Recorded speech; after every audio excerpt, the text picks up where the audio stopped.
Okay, चलिए अब कल हमने इन चीजों को देख लिया कि ड्राफ्टिंग कमेटी बनी, यानी कि कॉन्स्टिट्यूएंट असेंबली के दौरान ड्राफ्टिंग कमेटी को बनाया गया, और ड्राफ्टिंग कमेटी के साथ साथ और भी कुछ कमेटीज थी जिनको बनाया गया। ठीक है, टोटल 22 कमेटीज को बनाया गया और कमेटीज को अलग अलग टास्क दिया ताकि वो एक फुल फ्लेज्ड जो हमारा कॉन्स्टिट्यूशन है उसको तैयार कर लेंगे। हमने ये भी देखा कि ड्राफ्टिंग कमेटी ने डिफरेंट कंट्रीज को विजिट किया, ऑलमोस्ट अराउंड 60 कंट्रीज को विजिट किया। क्यों विजिट किए ड्राफ्टिंग कमेटी के मेंबर्स ने? क्योंकि क्योंकि वो हर एक कंट्री में जाके ये देखना चाहते थे कि बेस्ट सूटेड प्रोविजन जो उनके कॉन्स्टिट्यूशन का है, जैसे पार्लियामेंट्री स्ट्रक्चर लाया यहाँ पे, जैसे फंडामेंटल राइट्स लाए, जैसे डायरेक्टिव प्रिंसिपल्स लाए। डिफरेंट कंट्रीज में जाके उन्होंने देखा डायरेक्टिव प्रिंसिपल्स है, उठा के लाया हिंदुस्तान के कॉन्स्टिट्यूशन में। आज हम पढ़ लेंगे इसी चीज को कि हिंदुस्तान का जो कॉन्स्टिट्यूशन है इट इज ए बारो डॉक्यूमेंट। बारो डॉक्यूमेंट मतलब डिफरेंट कंट्रीज से इसको बारो किया गया है, जो बेस्ट सूटेड इनको लगा कॉन्स्टिट्यूशन को, कॉन्स्टिट्यूशन फ्रेमर्स को, कॉन्स्टिट्यूशन मेकर्स को, उसको ला के हिंदुस्तान के कॉन्स्टिट्यूशन में भर दिया। तभी जाके हम, आप ये भी देखोगे, इंडियन कॉन्स्टिट्यूशन उस टाइम में बड़ा, सबसे बड़ा रिटिन, लार्जेस्ट रिटिन डॉक्यूमेंट था आफ्टर यूगोस्लाविया, यानी कि सेकंड नंबर पे आता था हिंदुस्तान का रिटिन कॉन्स्टिट्यूशन। हमारा कॉन्स्टिट्यूशन रिटिन है हमारा कॉन्स्टिट्यूशन। ठीक है, तो और एक बात है, आज अगर देखेंगे, आज इसमें बहुत सारी अमेंडमेंट्स हुई है। आज की डेट में हिंदुस्तान का जो कॉन्स्टिट्यूशन है दुनिया के सबसे बड़ा कॉन्स्टिट्यूशन है। सबसे बड़ा मतलब सबसे बल्कियर कॉन्स्टिट्यूशन है। इसमें बहुत सारे आर्टिकल्स है, बहुत सारे इसमें अमेंडमेंट्स हुई है। ठीक है, एज कंपेयर टू यूएसए जो है, आप देखोगे चंद ही कुछ 51 52 आर्टिकल्स वहां पे आपको देखने को मिलेंगे। तो चलिए, कल हमने ड्राफ्टिंग कमेटी भी किया, तो डिबेट्स में मैंने बता दिया आपको। तो फाइनलाइज भी कब हुआ, अडॉप्ट कब हुआ हमारा कॉन्स्टिट्यूशन? अडॉप्ट हुआ है हमारा कॉन्स्टिट्यूशन 26 ऑफ नवंबर 1949 और एनफोर्स हुआ है 26 जैन 1950। जल्दी से बोलो क्यों इस डेट को एनफोर्स हुआ, जबकि तैयार था हमारा जो कॉन्स्टिट्यूशन है 26 नवंबर 1949 को। तो एनफोर्स क्यों हुआ इस डेट को 26 जैन 1950? कोई बता सकता है? जल्दी से बोलो, जल्दी से। पूर्ण स्वराज के लिए। वेरी गुड, पूर्णा स्वराज को सेलिब्रेट किया गया, यानी कि कंप्लीट इंडिपेंडेंस को सेलिब्रेट किया गया था 1930 में। ओके, तो देखो अब फीचर्स ऑफ इंडियन कॉन्स्टिट्यूशन क्या क्या है। हिंदुस्तान के कॉन्स्टिट्यूशन में, हमारे कॉन्स्टिट्यूशन में क्या क्या फीचर है, क्या क्या चीजें हमने हमारे कॉन्स्टिट्यूशन में है। देखो, सबसे पहले जब हिंदुस्तान का कॉन्स्टिट्यूशन लागू हुआ, एनफोर्स हुआ, अडॉप्ट हुआ, originally it had 395 articles, 395 article थे, 22 पार्ट्स में था, और इसके सिर्फ और सिर्फ 8 शेड्यूल्स थे। अगर प्रेजेंट की बात करेंगे, मोर देन 470 आर्टिकल्स है। देखो भाई, 300 कहाँ 395, तो कहाँ 470।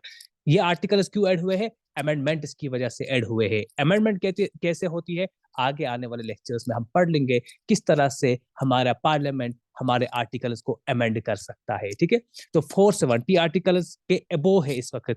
25 पार्ट से, पहले तो 22 पार्ट्स में हुआ करता था, और 12 शेड्यूल है। पहले जब हिंदुस्तान का कॉन्स्टिट्यूशन को अडॉप्ट किया गया तब 8 शेड्यूल थे, और अब 12 शेड्यूल है।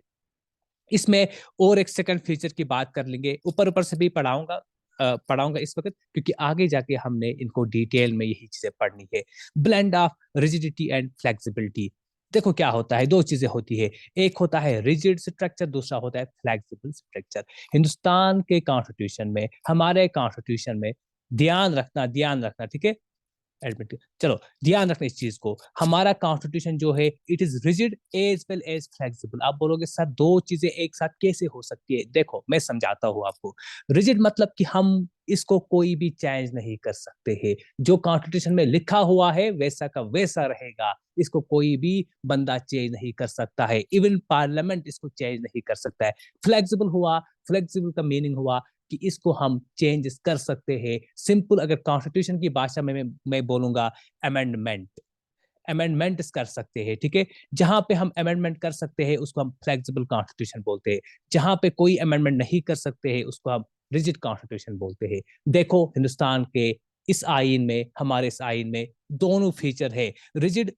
अब आगे जाके आप देखोगे बेसिक स्ट्रक्चर, यानी कि जैसे कि बेसिक स्ट्रक्चर में है रूल ऑफ लॉ। ठीक है, या इक्वलिटी का कंसेप्ट है या जुडिशरी का कंसेप्ट है, वो बेसिक स्ट्रक्चर में आते हैं। मतलब उसको कोई भी छेड़ नहीं सकता है, बेसिक स्ट्रक्चर को कोई भी छेड़ नहीं सकता है। बाकी जो चाहे मर्जी पार्लियामेंट बना सकता है कॉन्स्टिट्यूशन, फंडामेंटल राइट्स को छेड़ नहीं सकता है, वायोलेट नहीं कर सकता है, क्योंकि वो रिजिड के अंडर आते हैं। और कुछ कुछ जो है वो फ्लेक्सिबल है, जो अमेंडमेंट्स आते हैं, ठीक है ना। हम डेली बेसिस पे देखते हैं कि अमेंडमेंट्स आते हैं हमारे कॉन्स्टिट्यूशन में, अमेंडमेंट किया जाता है कॉन्स्टिट्यूशन को। वो सारे बाकी बेसिक स्ट्रक्चर को छोड़ के, बेसिक स्ट्रक्चर के एक्स्ट्रा जो भी चीजें हैं वो फ्लेक्सिबिलिटी में आएगा, उसको अमेंड कर सकते हैं। फिर चाहे मेजॉरिटी, कोई सिंपल मेजॉरिटी से चेंज हो सकता है, कोई प्रोविजन हमारे कॉन्स्टिट्यूशन में है, कोई एब्सोल्यूट मेजॉरिटी के थ्रू चेंज हो सकता है, ठीक है। तो ये चीजें कोई फ्लेक्सिबल होता है, कोई रिजिड होता है। क्लियर है ये चीज, ये पॉइंट क्लियर हुआ, ये पॉइंट क्लियर हुआ। और अमेंडमेंट होता है, अमेंड होता है हमारा कॉन्स्टिट्यूशन आर्टिकल 368 के तहत, ठीक है। आर्टिकल 368 हमें प्रोसीजर बताता है किस तरह हम आर्टिकल को, किस तरह से हम अपने कॉन्स्टिट्यूशन को अमेंड कर सकते हैं, ठीक है। किस तरह से हम इसमें चेंज ला सकते हैं, ये कौन बताता है हमें? आर्टिकल 368। क्लियर है यहां तक?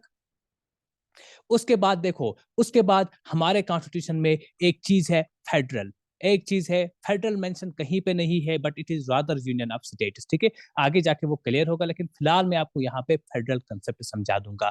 फेडरल और यूनिटरी, ठीक है, ये बिल्कुल पोलर कंसेप्ट यहाँ पे है, यानी कि पोलर अपोजिट है।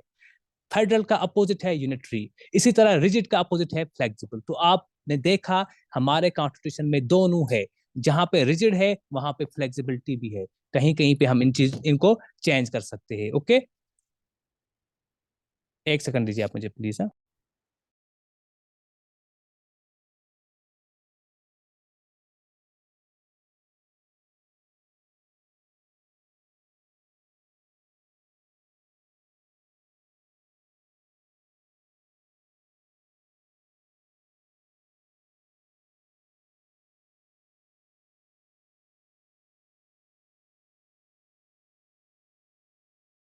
हाँ, सॉरी फॉर डिस्टर्बेंस सर।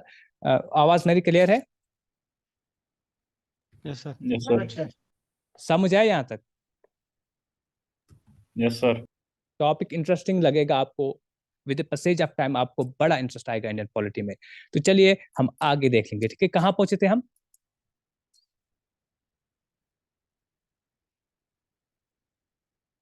शाबाश, कहाँ पहुंचे थे हम? फेडरल और यूनिटरी। हमने देखा रिजिड का अपोजिट है फ्लेक्सिबल, लेकिन हिंदुस्तान के आईन में, हमारे आईन में, हमारे कॉन्स्टिट्यूशन में दोनों कंसेप्ट पाए जाएंगे, रिजिड भी पाया जाएगा, फ्लेक्सिबल भी पाया जाएगा। जब 360 आर्टिकल पढ़ाऊंगा तब बताऊंगा आपको कौन कौन से रिजिड है, कौन कौन से फ्लेक्सिबल है, किसको हम चेंज कर सकते हैं। नेक्स्ट कंसेप्ट बोला मैंने कि हमारे कॉन्स्टिट्यूशन का और एक फीचर है फेडरल एंड यूनिटरी, ठीक है। हमारा कॉन्स्टिट्यूशन फेडरल भी है, हमारा कॉन्स्टिट्यूशन यूनिटरी भी है। कैसे है? कैसे है? फेडरल होता है वो चीज जहां पे पावर डिफाइन होता है, किसके दरमियान डिफाइन होता है? सेंटर के दरमियान और स्टेट्स के दरमियान। यानी कि सेंटर के पास, सेंटर गवर्नमेंट में क्या क्या पावर्स है और स्टेट गवर्नमेंट के पास क्या क्या पावर्स है, ठीक है। अगर आप अपने कॉन्स्टिट्यूशन को देखोगे, 7 शेड्यूल हमें बताता है कुछ लिस्ट, यूनियन लिस्ट बताता है, कंकरेंट लिस्ट बताता है और स्टेट लिस्ट बताता है। सिंपल सी बात यह है, इसका मतलब है कि यूनियन के पास क्या क्या पावर्स है, किन किन आइटम्स में, जैसे कि डिफेंस है, ये सेंटर के अंडर चला जाएगा, ठीक है। ये इसके ऊपर लाज कौन बना सकता है? सेंटर बना सकती है। स्टेट के कुछ अपने लाज है, स्टेट कुछ अपने एरियाज है इसमें जो स्टेट लिस्ट के अंडर आते हैं, स्टेट के कुछ अपने आइटम्स है, एजुकेशन है, ठीक है ना। तो ये स्टेट के अंडर आते हैं, यहाँ पे स्टेट लाज बनाती है। ओके, क्लियर है यहाँ तक? ये होता है फेडरल। और यूनिटरी कहाँ पे होता है? यूनिटरी एक रिसेंट एग्जाम्पल हमारे पास है, जब इमरजेंसी होती है तो स्टेट का पावर कर्टेल किया जाता है। हमारे पास ये एक रिसेंट एग्जाम्पल है जम्मू कश्मीर की, जब आर्टिकल 370 को एब्रोगेट किया गया, यहाँ पे इमरजेंसी आई, तो यहाँ पे कौन रूल कर रहा था, कौन हमारे लाज को देख रहा था? जल्दी से बताओ। क्या सेंटर पर? हाँ,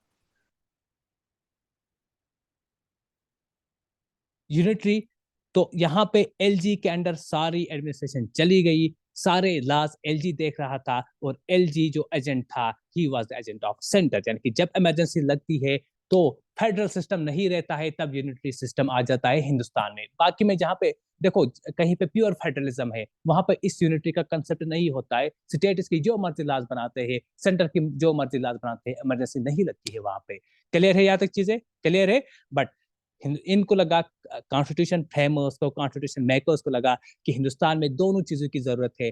फेडरल, एक तो हम इनको फेडरल कंसेप्ट देंगे नॉर्मल कंडीशंस में, जब हालात नॉर्मल है, सेंटर अपने हिसाब से काम करेगी, स्टेट अपने हिसाब से काम करेगी। लेकिन जब जो ही इमरजेंसी लगेगी, जो ही एबनॉर्मल कंडीशंस होंगी, सर्कमस्टेंसेस एबनॉर्मल होंगी, तब यूनिटरी होगा। यूनिटरी मतलब एक ही यूनिट होगी जो काम सेंटर करेगी, यानी कि सेंटर ही सारा कुछ जो है पावर एक्सरसाइज करेगी स्टेट के ऊपर, जिस स्टेट के ऊपर इमरजेंसी लगेगी, या कभी कभार नेशनल वाइड इमरजेंसी होती है। हमें पढ़ना है इमरजेंसी के टाइप्स भी होती है, ठीक है, प्रेसिडेंट रूल पढ़ना है, नेशनल इमरजेंसी पढ़नी है, वो भी पढ़ना है हमें। लेकिन फिलहाल मैं आपको इसके सिर्फ कंसेप्ट बताता हूँ, फीचर्स क्या क्या है हमारे कॉन्स्टिट्यूशन में।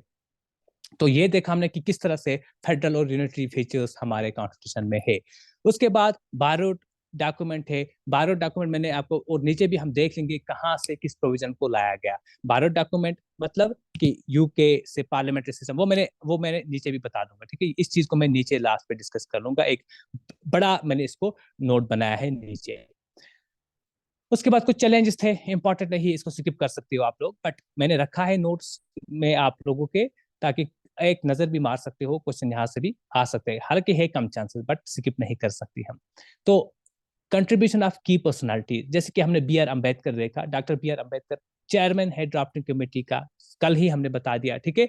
और he is also known as architect of Indian constitution. ये इंपॉर्टेंट है, बहुत बार पूछा गया है और पूछा भी जा सकता है आगे एग्जाम्स में, ठीक है। डॉक्टर राजेंद्र प्रसाद, कल ही हमने देखा कॉन्स्टिट्यूएंट असेंबली का जो परमानेंट प्रेसिडेंट है, किसको इलेक्ट किया गया? डॉक्टर राजेंद्र प्रसाद को इलेक्ट किया गया, ठीक है। उसके बाद जवाहरलाल नेहरू का भी एक बड़ा इंपॉर्टेंट रोल रहा है। कहाँ पे रोल रहा है? जल्दी बताओ, जल्दी बताओ, कल ही मैंने पढ़ाया है आपको। हाँ, फंडामेंटल राइट। ऑब्जेक्टिव रेजोल्यूशन 13 जब उसने ऑब्जेक्टिव रेजोल्यूशन लाया, ठीक है, 13 दिसंबर जब उसने ऑब्जेक्टिव रेजोल्यूशन लाया, जिसके 3 मेन पिलर्स हमने कल पढ़े, और वही बन गया हमारे प्रीएम्बल का मेन स्ट्रक्चर बना। वहीं से हमने अपने प्रीएम्बल का कंसेप्ट को डिराइव किया। ओके, सरदार वल्लभ भाई पटेल भी है और मौलाना अबुल कलाम। अभी इन दो पर्सनालिटीज के बारे में हमने डिस्कस नहीं किया, बट मैंने यहाँ पे लिखा हुआ है। ये आगे हमने देखना है कि उन दिनों होम मिनिस्टर था, किस तरह से उसने प्रिंसली स्टेट को इंटीग्रेशन किया, वो आगे हम सरदार वल्लभ भाई पटेल के बारे में थोड़ा देख लेंगे। ओके, यहां तक क्लियर है चीजें? चलिए फिर, टाइम लाइन ऑफ इंटरेस्ट आता है, इंटरेस्ट होना चाहिए, ठीक है, इंटरेस्ट होना चाहिए क्लास में। टाइमलाइन कुछ जो रिकैप करेंगे हम, कुछ टाइमलाइन जो हमने पढ़ा। सबसे पहले कंसेप्ट गांधी जी ने 1922 में दिया, लेकिन उसके बाद कॉन्स्टिट्यूएंट असेंबली का जो कंसेप्ट है 1934 में एम एन रॉय ने दिया, ठीक है, ये पढ़ा हुआ है। उसके बाद अंग्रेजों ने, ब्रिटिशर्स ने यहाँ पे अगस्त ऑफर भेजा, ठीक है, ताकि नेगोशिएशन करे हिंदुस्तान के साथ सेल्फ रूल के लिए, लेकिन वो बिल्कुल डिनाई हुआ। उसके बाद कैबिनेट मिशन प्लान आया। क्या हुआ कैबिनेट मिशन प्लान के तहत? कैबिनेट मिशन प्लान के तहत हमें कॉन्स्टिट्यूएंट असेंबली बनाई गई हमारी, जो देखते ही देखते इसने हमारा पूरा का पूरा कॉन्स्टिट्यूशन बना दिया। कितना टाइम लगा हमारे कॉन्स्टिट्यूशन को बनाने में? 2 इयर्स। बहुत बार पूछा गया क्वेश्चन, नोट डाउन करना, मैंने नोट्स पे भी लिखा है। 2 years 11 months and 18 days. 2 years 11 months and 18 days लगे हमारी कॉन्स्टिट्यूएंट असेंबली को हमारे कॉन्स्टिट्यूशन को बनाने में। ओके, 9 दिसंबर 1946 में क्या होता है भाई? ये याद रखना, 6 दिसंबर को हमारी कॉन्स्टिट्यूएंट असेंबली फॉर्म होती है। 6 दिसंबर को हमारी कॉन्स्टिट्यूएंट असेंबली फॉर्म होती है। ओके, और 9 दिसंबर 1946 में पहली मीटिंग हुई हमारी कॉन्स्टिट्यूएंट असेंबली में। इसमें क्या हुआ? डॉक्टर सचिनेंद्र सिन्हा को, सब जो सीनियर मोस्ट मेंबर थे कॉन्स्टिट्यूएंट असेंबली के, उसको बनाया गया इंटीरियम प्रेसिडेंट। थोड़ा स्पीड, इसलिए स्पीड से जा रहा हूँ क्योंकि ये मैंने पढ़ाया हुआ है। 29 अगस्त 1947 में ड्राफ्टिंग कमेटी बनी। क्या करना? कॉन्स्टिट्यूशन ड्राफ्ट तैयार करना, न कि पूरा कॉन्स्टिट्यूशन बनाना, ठीक है। उसके बाद फिर इसने वो सबमिट भी किया कॉन्स्टिट्यूंट असेंबली में। 26 नवंबर 1949 में हमारे कॉन्स्टिट्यूशन को अडॉप्ट किया गया है। अगर आप प्रीवियस ईयर पेपर्स देखोगे जेकेएसएसबी के, 1000 बार क्वेश्चन पूछा है और 1000 बार बच्चे गलत करते हैं, 26 जैन 1950 को टिक मारते हैं, बट वो गलत है। अडॉप्ट हुआ है 26 नवंबर, अडॉप्ट मतलब हमने तस्लीम किया हमारा ये कॉन्स्टिट्यूशन है, लेकिन 26 जैन 1950 को एनफोर्स हुआ पूरी कंट्री में, ठीक है। लेकिन यहाँ पे एक इंपॉर्टेंट चीज मैं बता दूंगा, जब हमारा कॉन्स्टिट्यूशन अडॉप्ट हुआ 26 नवंबर 1949, कुछ कुछ जो आर्टिकल्स थे, जो इंपॉर्टेंट आर्टिकल्स थे, उनको एनफोर्स उसी टाइम किया। जैसे कि सिटीजन के रिलेटेड आर्टिकल जो है, ठीक है, सिटीजनशिप के रिलेटेड जो आर्टिकल्स थे, कौन हिंदुस्तान का बाशिंदा होगा, कौन हिंदुस्तान का सिटीजन है, वो तो इंपॉर्टेंट चीज था, उसके लिए वेट नहीं करते 26 जैन 1950 को, ठीक है। इलेक्शन के रिगार्डिंग कुछ आर्टिकल्स थे, इलेक्शन कैसे कैसे होगा, वो इसी दिन एनफोर्स हुए थे, ठीक है। बट ओवरऑल जब हम बात करते हैं पूरे के पूरे मुकम्मल कॉन्स्टिट्यूशन कब एनफोर्स हुआ, 26 जैन 1950। और ये यहाँ तक था। आज हमने पढ़ा किस तरह से हमारा कॉन्स्टिट्यूशन डेवलप हुआ कॉन्स्टिट्यूंट असेंबली के दौरान।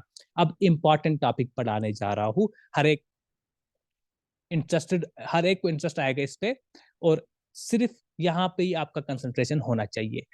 हम बात कर रहे हैं कॉन्स्टिट्यूएंट असेंबली की, हम बात कर रहे हैं कॉन्स्टिट्यूएंट असेंबली की, और यही देखते ही देखते बाद में आप देखोगे हमारा प्रोविजनल पार्लियामेंट का भी काम करती है। कॉन्स्टिट्यूएंट असेंबली जो है हमारी, उसने फेजेस में काम किया।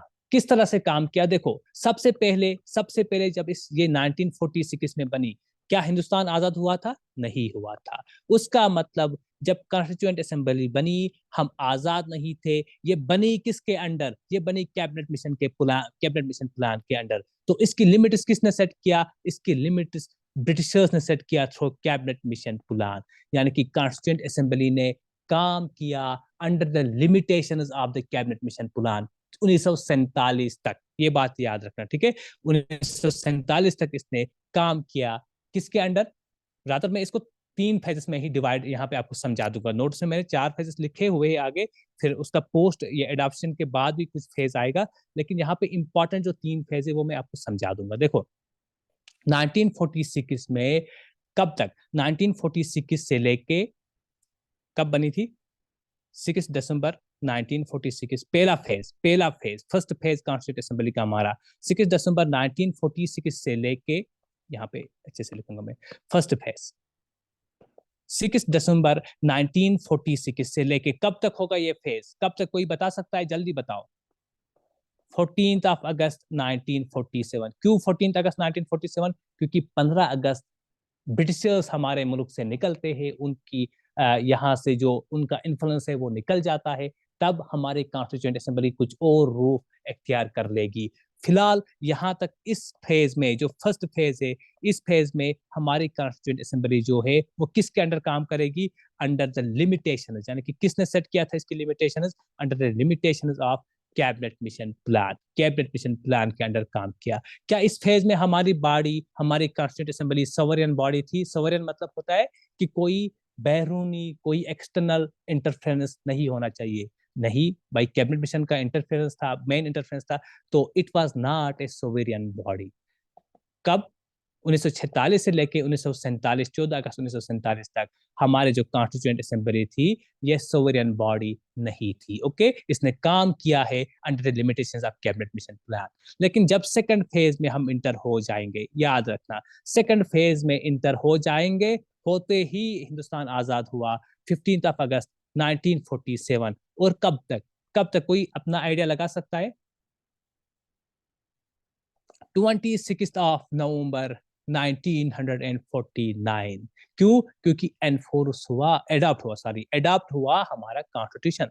देखो, 15 अगस्त 1947 से लेके 26 नवंबर 1949। क्यों मैंने ये बोला 26 नवंबर 1949? क्योंकि यहाँ इस दिन हमारा जो कॉन्स्टिट्यूशन है वो एडॉप्ट हुआ, यानी कि मुकम्मल हुआ। अब तो कॉन्स्टिट्यूएंट असेंबली का मेन मोटिव जो है वो कुछ कहीं हद तक खत्म हुआ, ठीक है। क्योंकि कॉन्स्टिट्यूएंट असेंबली बनाया था हमारे लिए, वो कॉन्स्टिट्यूशन लाए, तो 26 नवंबर 1949 में कॉन्स्टिट्यूएंट असेंबली ने हमें कंप्लीट कॉन्स्टिट्यूशन तैयार करके दिया। तो ऑब्वियसली बात है, यहाँ से आगे अब इसका कुछ और रोल होगा, ठीक है, यहाँ से आगे कुछ और रोल होगा। लेकिन इन बिटवीन में आपको ये भी बता दूंगा, 15 अगस्त 1947 से जब हिंदुस्तान आजाद हुआ तो इसको कुछ काम करना था, ठीक है।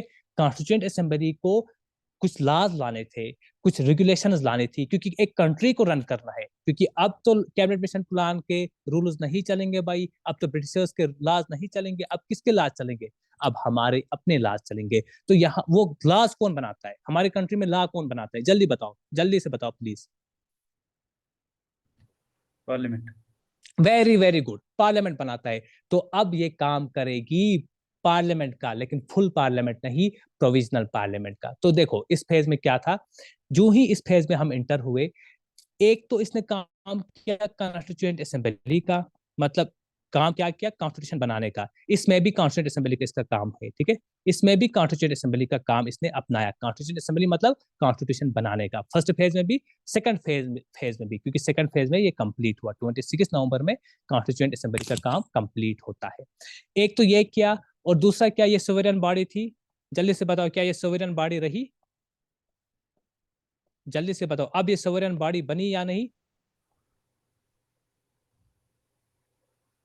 आपसे पूछ पूछ के ही मैं लिखूंगा यहाँ पे, तभी आपको याद रहेगा। क्या अब हमारी कॉन्स्टिट्यूएंट असेंबली सोवरेन बॉडी बनी या नहीं? यस, ये सोवरेन बॉडी बनी। क्यों? क्योंकि अब हम आजाद थे, ठीक है। अब हम आजाद हुए तो हमारे ऊपर कोई भी इंटरफेरेंस नहीं रही, कोई एक्सटर्नल इंटरफेरेंस नहीं रही। हर एक चीज जो मैं लिखूंगा उसकी एक्सप्लेनेशन साथ साथ मैं आपको बता दूंगा, ठीक है। उसके बाद प्रोविजनल पार्लियामेंट, यानी कि प्रोविजनल पार्लियामेंट का काम भी करती है, ये इंटरमीडिएट करती है, क्योंकि कुछ लॉज की हमें जरूरत थी, जो लॉज बना रही थी हमारी कॉन्स्टिट्यूएंट असेंबली, प्रोविजनल पार्लियामेंट, ठीक है। ये था सेकंड फेज। और जो ही अब हम अपने थर्ड फेज में इंटर हो जाएंगे, कब से इंटर हो जाएंगे थर्ड फेज में? थर्ड फेज में हो जाएंगे हम इंटर 27 नवंबर 1949। 27 नवंबर 1949 कब तक हो सकते हैं? ये तब तक हो सकते हैं जब तक हमारा अपना पार्लियामेंट नहीं बनेगा। और हमारा पार्लियामेंट बन जाता है, हमारे हिंदुस्तान में इलेक्शन होता है मार्च 1952 में। मार्च 1952 में हमारा लोकसभा राज्यसभा बन जाता है। तो क्या इस वक्त ये कॉन्स्टिट्यूएंट असेंबली का काम करती होगी? कोई बता सकता है? नहीं। अब ये कॉन्स्टिट्यूएंट असेंबली का कौन सा काम, कॉन्स्टिट्यूशन बनाने का काम नहीं करेगी। क्यों? क्योंकि वो तो कंप्लीट हुआ 26 नवंबर 1949 में। इस फेज में क्या करना है हमें कॉन्स्टिट्यूशन को बनाने के लिए? नहीं, ये काम नहीं करेगी ये। बट ये सोवरेन बॉडी है, सोवरेन बॉडी रहेगी, और इस टाइम भी ये सोवरेन बॉडी थी, ओके, सोवरेन बॉडी थी। और 1952 तक इसने काम किया प्रोविजनल पार्लियामेंट का। 1952 तक इसने काम किया प्रोविजनल पार्लियामेंट का, ठीक है। कुछ लॉज इसने लाए, वो हम देख लेंगे क्या क्या लॉज थे, ठीक है। यहाँ तक क्लियर है चीजें? कुछ समझा इसमें? कुछ आपको समझ नहीं आया तो बता दो। ये था कॉन्स्टिट्यूएंट असेंबली की वर्किंग, किस तरह फेज इसमें कॉन्स्टिट्यूएंट असेंबली ने काम किया। चीजें क्लियर हुई यहाँ तक?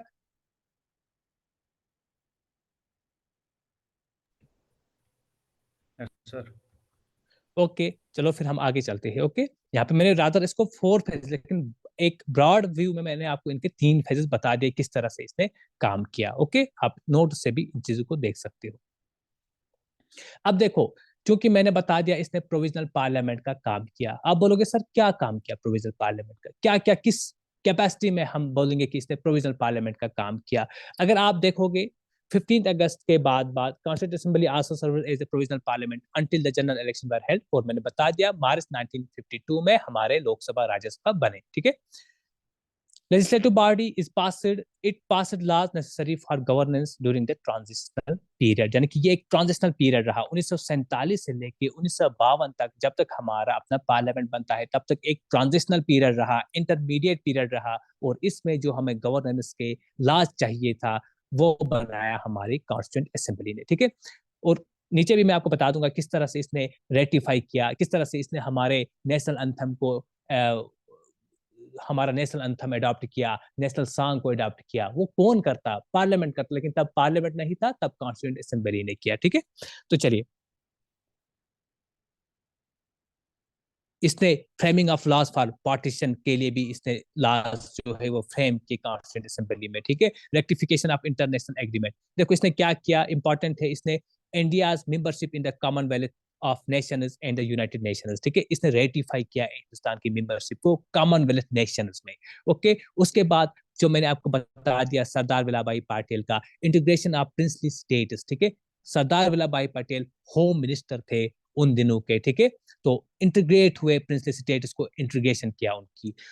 और एक काम इसने किया, नेशनल फ्लैग को अडॉप्ट किया, नेशनल एंथम को अडॉप्ट किया। क्यों किया? क्योंकि भाई ये प्रोविजनल पार्लियामेंट का काम करती थी। अगर ये सिर्फ और सिर्फ कॉन्स्टिट्यूएंट असेंबली का काम, अगर कॉन्स्टिट्यूशन बनाना ही इसका काम होता तो ये चीजें ये नहीं कर सकती थी, ना तो हमारा नेशनल सॉन्ग अडॉप्ट होता, ना तो हमारा नेशनल फ्लैग अडॉप्ट होता। ये कौन करता? ये पार्लियामेंट करता, लेकिन पार्लियामेंट नहीं था तो कॉन्स्टिट्यूएंट असेंबली ने किया। नेशनल एंथम जन गण मन ये सबको पता होगा, कब अडॉप्ट हुआ? 24 जैन 1950। नेशनल फ्लैग जो है इसका डेट याद रखना, 22 जुलाई 1947 में नेशनल फ्लैग अडॉप्ट होता है। नेशनल एंथम और नेशनल सॉन्ग एक ही दिन अडॉप्ट हुआ, 24 जैन 1950। किसने कंपोज किया? इस चीज को आप नोट में भी आराम से देख सकते हो, ओके। ये फैक्चुअल है, नोट्स में मैंने आपको प्रोवाइड किया हुआ है। नेशनल सॉन्ग भी सेम डे में जो है अडॉप्ट हुआ, बीसी चटर्जी ने इसको कंपोज किया या लिखा हुआ है, ओके।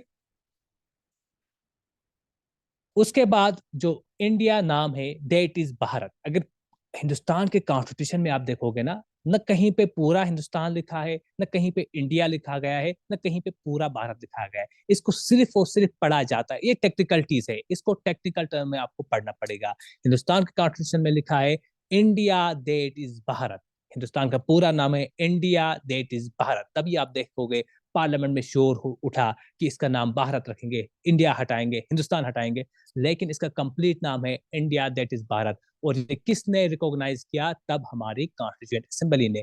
किस कैपेसिटी में? प्रोविजनल पार्लियामेंट की कैपेसिटी में, ठीक है। यहां तक चीजें क्लियर हुई? क्लियर हुई? तो सोवरेन बॉडी भी मैंने आपको बता दिया किस तरह से इसने सोवरेन बॉडी का कंसेप्ट जो है, सोवरेन बॉडी का काम किया। यहां तक चीजें क्लियर है? सॉरी, चलिए, यहां तक चीजें क्लियर है?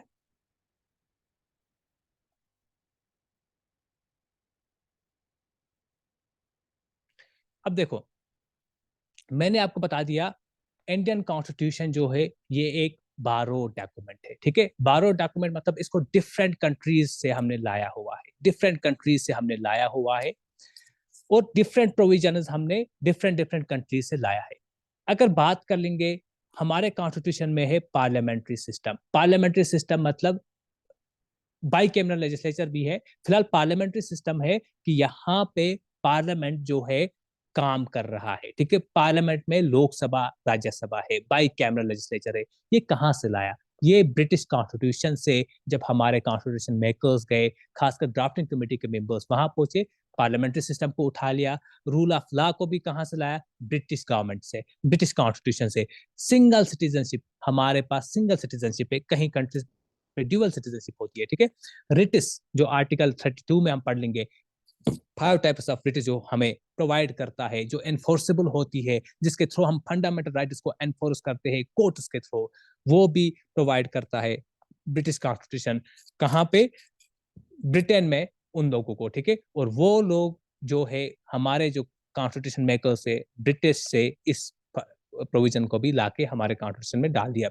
लेजिस्लेटिव प्रोसीजर किस तरह से हम पार्लियामेंट में प्रोसेस कर लेंगे, जैसे कि क्वेश्चन आवर होता है, एडजर्नमेंट मोशंस होती है, ये पढ़ना है हमने। लेकिन फिलहाल आपको सिर्फ इतना, अगर आप इस सब को भूल जाओगे, सिर्फ ये चीजें याद रखोगे, rule of law, single citizenship, British legislative process कहाँ से लाया गया? ब्रिटिश कॉन्स्टिट्यूशन से, ठीक है। इंपॉर्टेंट प्रोविजंस मैं यहाँ पे आपको बता दूंगा। आप सब यहाँ हो, इंटरेस्टेड है लेक्चर? इंटरेस्ट लग रहा है आप लोगों को? yes, okay. बीच बीच में बोलना भी पड़ता है, ताकि ये देखना होता है कि आपकी कंसंट्रेशन बराबर है क्या नहीं। उसके बाद यूनाइटेड स्टेट्स ऑफ अमेरिका, उसके कॉन्स्टिट्यूशन से क्या क्या प्रोविजंस उठा के हमारे कॉन्स्टिट्यूशन में लाया। आप देखोगे 6 फंडामेंटल राइट्स हमें हमारा कॉन्स्टिट्यूशन गारंटी करता है। और ये फंडामेंटल राइट्स हमने उठाया है यूनाइटेड स्टेट्स ऑफ अमेरिका के कॉन्स्टिट्यूशन से। जुडिशियल रिव्यू हम देखेंगे, ठीक है, किस तरह से जुडिशियल रिव्यू काम करता है, किस तरह से कोर्ट्स आके इंटरफेयर करते हैं, ये भी कहाँ से सीखा हमने, यूनाइटेड स्टेट्स से। इस प्रोविजन को लाया गया यूनाइटेड स्टेट्स से। इंडिपेंडेंस ऑफ जुडिशरी, यानी कि हमारे जो आईन में इंडिपेंडेंस ऑफ जुडिशरी दिया गया है, separation of executive from judiciary, judiciary के ऊपर, कोर्ट कचहरी के ऊपर किसी का इन्फ्लुएंस नहीं चलेगा, ये एक इंडिपेंडेंट बॉडी है। किसने बोला? यूनाइटेड नेशन के, यूनाइटेड स्टेट्स के, यूनाइटेड स्टेट्स के कॉन्स्टिट्यूशन में है, और हमारे कॉन्स्टिट्यूशन में भी इस चीज को है। तो हमने कहां से लाया? यूनाइटेड स्टेट्स के कॉन्स्टिट्यूशन से। इम्पीचमेंट प्रोसेस, किस तरह से हम प्रेसिडेंट को इम्पीच करते हैं, आर्टिकल 61 में हम पढ़ लेंगे किस तरह से प्रेसिडेंट को हम रिमूव कर सकते हैं। रिमूव टर्म नहीं बोलेंगे, बल्कि इम्पीच करते हैं, ठीक है। अब टेक्निकली बनना है, टेक्निकली आपको टेक्निकलिटीज जानना होगा। किस तरह से हम प्रेसिडेंट को इम्पीच कर सकते हैं, किस तरह से प्रेसिडेंट को इम्पीच कर सकते हैं, ये यूएस के कॉन्स्टिट्यूशन से हमने लाया है। प्रियम्बल, प्रियम्बल मतलब यूएस के कॉन्स्टिट्यूशन में प्रियम्बल है, तो हमने भी वहां से उठा के इस कंसेप्ट को लाया कि हम भी अपने कॉन्स्टिट्यूशन में प्रियम्बल रखेंगे। लेकिन प्रियम्बल का कंसेप्ट कहां से आया? ऑब्जेक्टिव रेजोल्यूशन से। ऑब्जेक्टिव रेजोल्यूशन किसने दिया? पंडित जवाहरलाल नेहरू। यानी कि उसके पॉइंट्स है प्रियम्बल में, लेकिन प्रियम्बल होना चाहिए, ये किसने कहां से देखा? इन्होंने यूएस के कॉन्स्टिट्यूशन में देखा, और हमारे कॉन्स्टिट्यूशन में भी बोला हमें भी हमारा अपना एक प्रियम्बल होना चाहिए, जो बता देगा कि हमारे कॉन्स्टिट्यूशन का क्या क्या इंडेक्स है। आयरिश, आयरलैंड के कॉन्स्टिट्यूशन से हमने क्या क्या लाया? 1000 बार पूछा गया ये question. DPSP, directive principles of state policy, Irish से लाया है। Methods of presidential election, president को किस तरह से हम इलेक्ट करेंगे, किस तरह से प्रेसिडेंट को हम इलेक्ट करते हैं इलेक्टोरल कॉलेज के थ्रू, ये आयरिश कॉन्स्टिट्यूशन से हमने लाया है। ओके, कनेडियन में इंपॉर्टेंट ये चीज है, कनेडा के कॉन्स्टिट्यूशन में है federal system with strong unity, जो मैंने अभी आपको बता दिया, फेडरल वर्सेस यूनिटरी, ठीक है, फेडरल वर्सेस यूनिटरी। तो ये कहां से हमने देखा कि फेडरल भी है हमारे कॉन्स्टिट्यूशन में, यूनिटरी फीचर भी है हमारे कॉन्स्टिट्यूशन में, ये हमने कनाडा से देखा है, और ये हमने लाया है कनाडा से। ओके, रेजिडुअल पावर्स, यानी कि रेजिडुअल पावर्स वो होता है जब हमारे कॉन्स्टिट्यूशन में मेंशन नहीं है सेंटर के पास क्या, यानी कि कोई सपोज साइबर क्राइम है, ठीक है, सपोज साइबर क्राइम है या साइबर सिक्योरिटी के रिलेटेड लॉ बनाना है। उन दिनों तो साइबर का कोई कंसेप्ट नहीं था, तो हमारे कॉन्स्टिट्यूशन फ्रेमवर्क कहाँ पता थी कि इसके ऊपर भी हमें लॉज बनाना होगा। अब जब ये मसला हुआ है, साइबर क्राइम्स हो रहे हैं, अब पता चली गवर्नमेंट को भी कि नहीं, लोगों को भी पता चली इसके ऊपर लॉज होना चाहिए। कौन बनाएगा? सेंटर बनाएगा या स्टेट बनाएगी? यानी कि जब कोई पावर डिफाइन नहीं होता है, कौन बनाएगा इसके ऊपर पावर, उसको बोलते हैं हम रेजिडुअली पावर्स। रेजिडुअली पावर जो है, रेजिडुअल पावर जो है, वो जाता है यूनियन के अंडर, ठीक है। हमारे कॉन्स्टिट्यूशन में जब कोई भी स्पेसिफिक पावर नहीं है किसी को भी, न सेंटर को है न स्टेट को है, उसके ऊपर लॉज बनाएगा यूनियन। किसने बोला? कनाडा के कॉन्स्टिट्यूशन से हमने देख लिया। ओके, क्लियर है यहां तक? ओके, ऑस्ट्रेलियन कॉन्स्टिट्यूशन की बात कर लेंगे। कंकरेंट लिस्ट, कंकरेंट लिस्ट होती है वो लिस्ट जहां पे सेंटर का भी हक होता है, स्टेट का भी हक होता है, दोनों मिलके उसके ऊपर लॉज बना सकते हैं, हालांकि ज्यादा इन्फ्लुएंस सेंटर का ही रहता है। Okay, freedom of trade and commerce, Australia के कॉन्स्टिट्यूशन से लाया हमने।